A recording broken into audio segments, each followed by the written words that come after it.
में शामिल करेंगे आर्मी चीफ से रूसी नायब वज़ीर दिफा की मुलाकात। ISPR के मुताबिक मुलाकात में इलाकाई सलामती उमूर पर बातचीत हुई है। बाहिमी दिलचस्पी के उमूर बशमूल दो तरफा दिफाई और सिक्योरिटी ताउन बढ़ाने पर तबादला ख्याल किया गया। इलाकाई सलामती सूरत-ए-हाल दिफाई ताउन बढ़ाने पर तबादला ख्याल किया गया। इस बारे से मज़ीद जानते हैं नुमाइंदा खुसूसी सलमान अवान से। जी सलमान अवान, आगाह कीजिएगा, आर्मी चीफ से रूसी नायब वज़ीर दिफा की मुलाकात हुई है?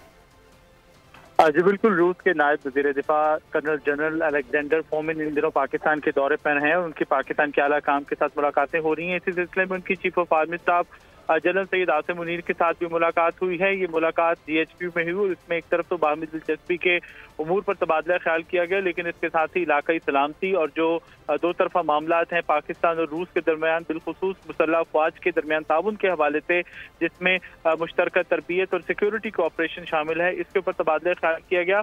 चीफ ऑफ आर्मी स्टाफ का इस मौके पर कहना था कि पाकिस्तान जो अपने ट्रेडिशनल डिफेंस टाइज हैं रशिया के साथ, उनको फरोग देने का ख्वाह है और पाकिस्तान चाहता है कि दोनों मुल्कों के दरमियान ताल्लुकात जो हैं वो मजीद फरोग पाएं। इस मौके पर जो रूस के नायब वज़ीर दिफा हैं, उन्होंने पाकिस्तान की जानिब से, पाकिस्तान की मुसल्लह अफवाज की जानिब से खास तौर पर दहशतगर्दी के खिलाफ जंग में किरदार को सराहा। उनका कहना था कि पाकिस्तान की मुसल्लह अफवाज का इलाकाई अमन और सलामती को बरकरार रखने के लिए अंदर भी बड़ा इंपॉर्टेंट किरदार है, जिसको वो सराहते हैं। जी, नुमाइंदा खुसूसी सलमान अवान आगाह करे थे, आपका शुक्रिया।